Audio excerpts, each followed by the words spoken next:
Alors bonjour, on va terminer la série avec l'exercice 4 qui dit que sur le graphe ou bien la figure, on, on a représenté la distance parcourue par un cycliste en fonction de la durée de son trajet. Alors dans euh, la ligne ou bien dans la première ligne de ce tableau, on a la durée en minutes et dans la deuxième ligne euh, du tableau, on a la distance parcourue en kilomètres. Voilà, donc, et voilà la figure. Alors, la première question, c'est qu'on doit compléter le tableau. D'accord. Le tableau, c'est dessus, à l'aide du graphe. D'accord. Très bien. Donc, qu'est-ce qu'on remarque? On remarque que la courbe est une droite qui passe par l'origine. Donc, le graphe, il représente la situation de proportionnalité, puisque la courbe, d'accord, obtenue est une droite qui passe par l'origine. Alors, donc, on va l'exercice 4. Donc, l'exercice 4, il dit que un دي هذا le tableau اللي فيه هنايا donc la durée en minutes يعني الوقت بالدقائق وهنا عندي la distance en kilomètres. Voilà. Donc خصني نعمر هذا le tableau. On doit compléter le tableau à partir de cette graphe. يعني انطلاقا من هذا الجراف. D'accord. Voilà. Très bien. دونك شنو كنلاحظوا بان هاد لا كورب هذا يعني هاد المنحنى لا كورب اون دروات كي باس بار لوريجين يعني واحد لا دروات اللي كتمر من الاصل ديال هاد المعلم. داكوغ اوروبيان. Ce qui fait que la courbe elle représente la situation de proportionnalité يعني هذا كي هاد لا كورب هذه راه كتعطينا لا سيتوياسيون ديال البروبورسيوناليتي يعني محققه. داكوغ. Voilà. Ce qui fait que le tableau il va représenter une situation de proportionnalité. Très bien. Alors, donc on va essayer de compléter le tableau, d'accord. Et pour cela, on va mettre le graphe sur le logiciel, donc Paint, pour simplifier par exemple, de déterminer la distance parcourue en kilomètres pour une durée de 2 minutes, d'accord. La même chose pour 20, la même chose pour 35 et la même chose pour 60. Et on va de la même façon, presque de la même façon, on va déterminer la durée nécessaire pour une distance de 12 km, de 20 km et de 22 km. D'accord. Très bien. Alors, pour 10, on va commencer par 10. Donc, par 10, donc on va y aller de 10 et on va prendre de la droite. D'accord. De la droite qui va être verticale. D'accord. Voilà. Donc, jusqu'à la courbe هذا, il coupe jusqu'à le segment, les sides, il va couper la courbe. D'accord. Donc, ils sont coupés fait le point. Ensuite, à partir de du point à partir du point d'intersection entre ces deux courbes, ou la courbe de la droite, le segment que que j'ai mis ici, d'accord, vertical à partir de 10, on va essayer de tracer la courbe qui va être, voilà, comme ça. Très bien. Alors, on va déterminer le point parce que le graphe, la courbe, elle représente des distances en fonction du durée, d'accord, de la durée. Donc, là, on va représenter des distances, là, on va représenter des durées. Très bien. Voilà, donc on va déterminer l'ordre. Donc, si on veut essayer de faire une révision sur les repères, d'accord, sur un repère. Donc, c'est un repère orthonormé, d'accord. Pourquoi? Parce que les axes des ordonnées et l'axe, donc l'axe des ordonnées et l'axe des abscisses, elles sont perpendiculaires, donc on voit bien qu'ils forment un angle droit ici, d'accord. Et aussi on trouve que head les distances et donc donc mais donc c'est pas orthonormé, donc c'est orthogonal, c'est juste orthogonal, d'accord. Je sais pas, donc je dois vérifier. Ouais. Si l'unité, donc هنايا ما عندناش واحد l'unité, donc on n'a pas choisi واحد l'unité déjà, donc parce que notre objectif c'est seulement de compléter le tableau à partir de le graphe, d'accord. Mais en général, si l'unité choisie pour l'axe d'ordonnée, تكون قد l'unité choisie dans l'axe des ordonnées, donc il va être un repère orthonormé. Sinon, c'est un repère orthonormé, c'est point final, d'accord. Donc il ne s'agit pas d'un repère euh, orthonormé, donc il va être un repère orthogonal. Orthogonal, mais qui connaît les axes forment un angle droit. Si les axes forment un angle droit et les unités qu'on appelle I et G égaux, dans ce cas, on dit que le repère est un repère orthonormé. Très bien. Donc, il y a 4. Donc, il y a 0, 1, 2, 3, 4. Donc, il y a 4.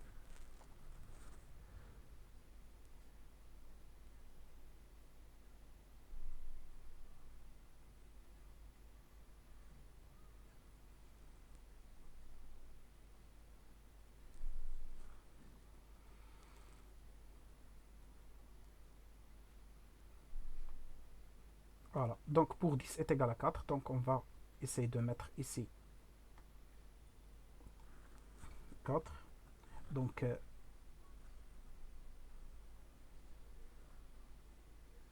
voilà. Donc, 10 pour une durée de 10 minutes, il correspond à une distance de 4 km. Voilà. Maintenant, on va passer la deuxième. Donc, pour 20 minutes. Alors, pour 20 minutes. Voilà 20 minutes.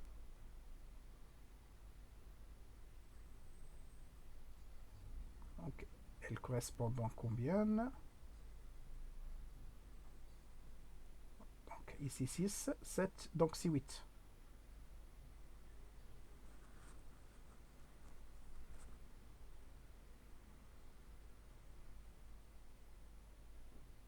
Voilà, donc c'est 8. Maintenant, on va passer l'autre. Donc, ici c'est 8. Voilà. Maintenant, on va passer le 35. Donc, 35, voilà, 35.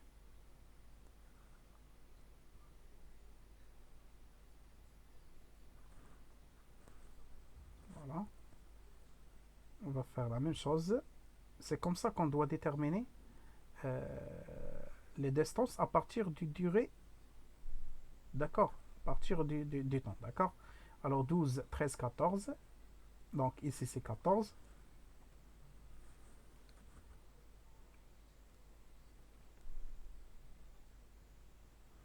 Voilà.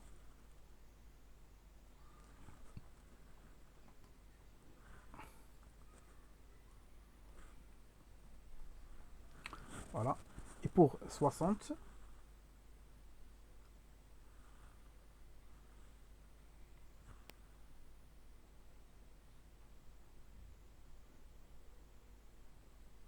c'est la dernière point. En correspondant.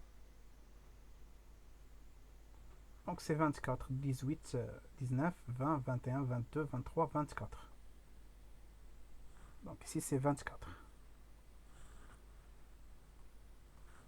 Voilà. Maintenant on va déterminer la durée pour la distance, donc pour une distance de 20 km.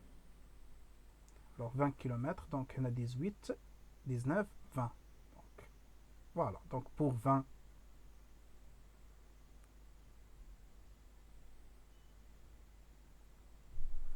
pour 20 km, combien on a? On a 50. Donc pour 20, on a 50.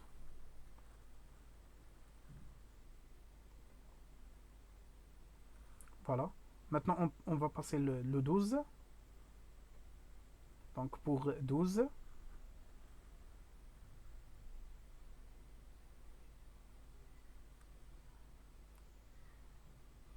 voilà.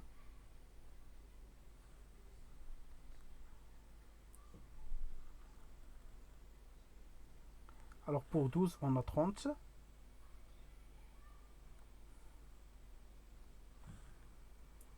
Voilà, c'est facile. Et la dernière valeur, c'est 22. Alors pour une distance de 22 km. Donc 22 km, donc 24, 23, 22. Donc voilà 22, c'est cette valeur. Donc c'est 55, je crois. Oui, très bien. Donc c'est 55. Donc ici c'est 55. Donc comme ça, on a terminé le tableau. D'accord. Donc on a rempli le tableau à partir de la figure de tout à l'heure. D'accord. Alors qu'est-ce qu'il dit? On a complété le tableau suivant à l'aide du graphe. Donc on a fait ça. Ce tableau représente-t-il une situation de proportionnalité? Bah, pour déterminer est-ce que le tableau représente la situation de est-ce qu'on a la situation de proportionnalité ici ou non, qu'est-ce qu'on doit faire? Bah, on doit chercher on va chercher on va chercher euh, le coefficient de euh, le coefficient de proportionnalité, d'accord? Et on va vérifier.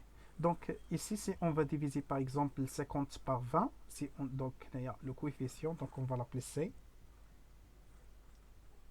CE,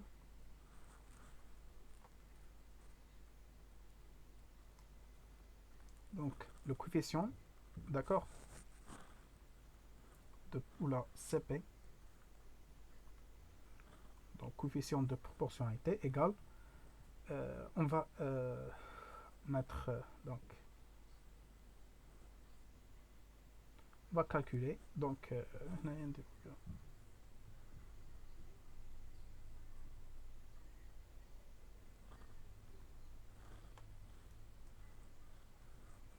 égale, on va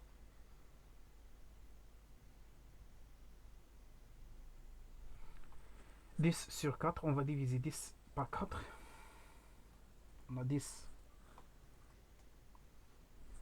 sur 4 égale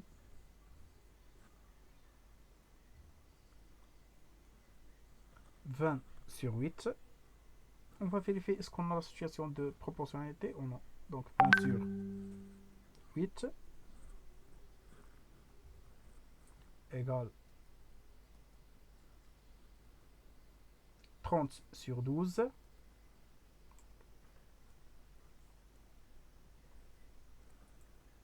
égale. Donc on remarque que 10 sur 4 égale 20 sur 8 égale 30. Vous pouvez vérifier d'ailleurs. Vous trouvez que les valeurs elles sont égaux, d'accord? Égale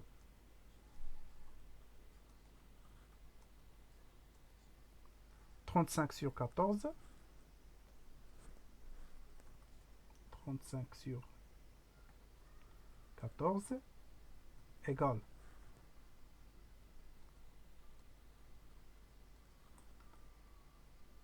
50 sur 20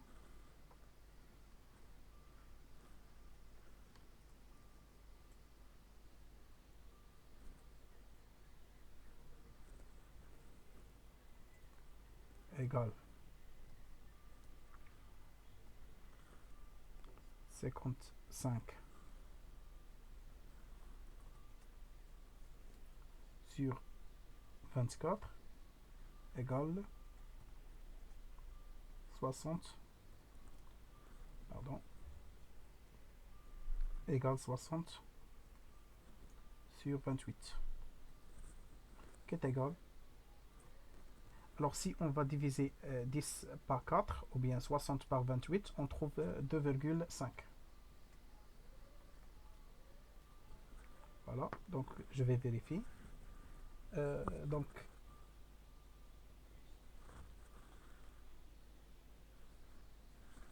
on a 60 divisé par 28. Donc c'est 2,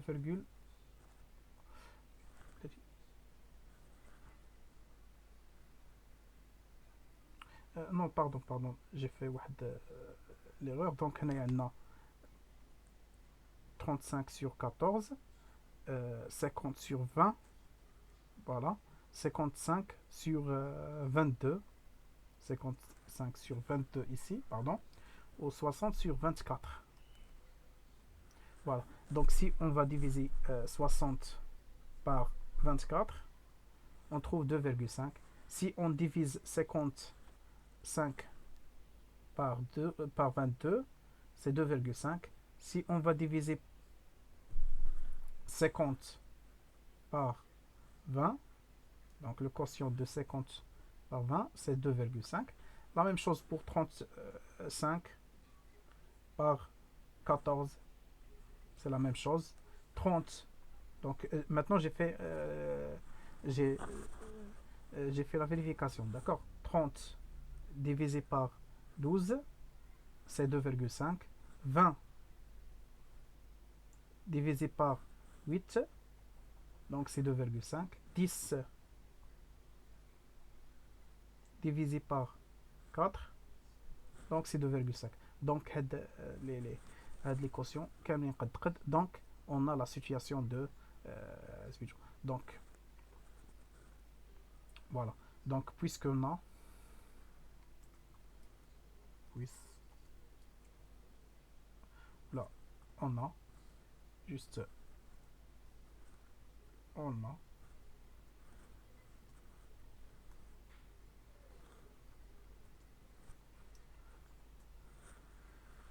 CP est égal donc le petit.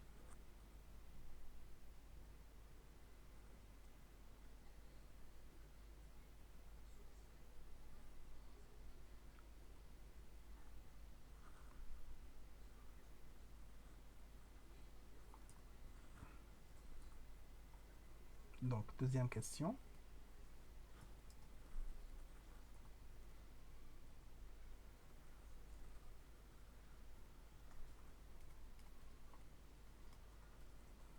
Correction. Donc la première question c'est dans le tableau. Pour la deuxième question, donc automatique, il se fait automatique donc 2.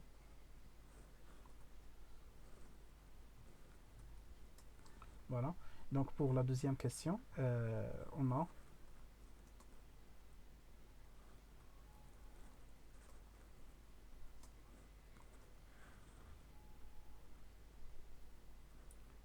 donc le tableau.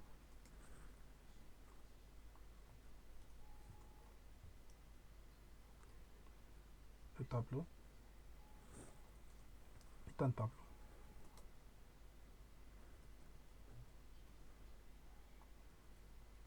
De,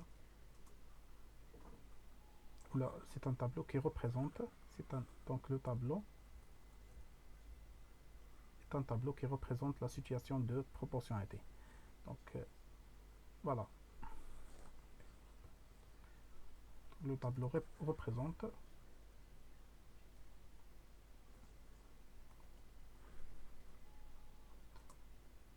la situation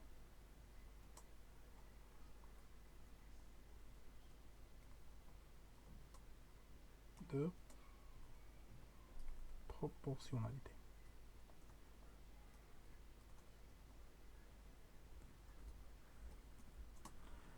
Voilà.